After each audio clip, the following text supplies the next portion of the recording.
Isang malungkot sa mundo ng volleyball ang gumulantang kahapon at ngayong araw matapos ngang kumpirmahin ni Des Clemente de Guzman na sumakibilang buhay na ang kanyang best friend na si Cindy Imbo.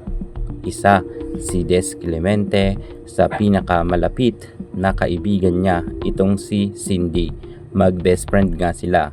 Sa kanyang post sa kanyang FB ay kinumpirma niya nga na pumanaw na ito at nagbigay nga siya ng mensahe para sa kanyang best friend. Sabi niya, I know na pagod ka na at inilaban mo, pahinga ka na.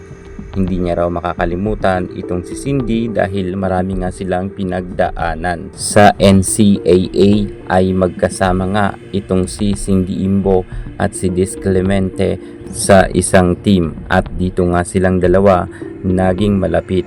Inalala talaga ng husto ng ating Des Clemente ang mga masasayang araw nila ni Cindy Imbo. Matatandaan nga natin na naka-attend pa nga itong si Cindy sa kasalan nga na naganap noon ni Des Clemente. Kaya isa siya sa mga nasaktan ng husto nang mabalitaan niya nga na pumanaw na ang kanyang best friend. Akala nga ng iba na fake news na pumanaw na si Cindy Imbo, pero pinatunayan nga to ni Des Clemente sa kanyang FB account na personal na nagpost pa siya na pumanaw na talaga ang kanyang best friend. Narito nga ang kanilang alaala na mag-best friend nga sila ng panahon nila sa NCAA. Hanggang sa ngayon ay hindi niya iniwan ang kanyang best friend hanggang sa huling sandali.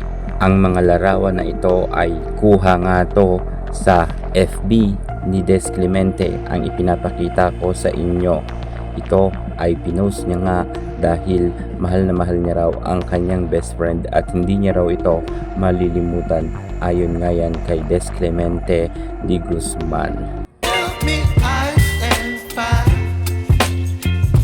You're giving me wind and rain. You're some kind of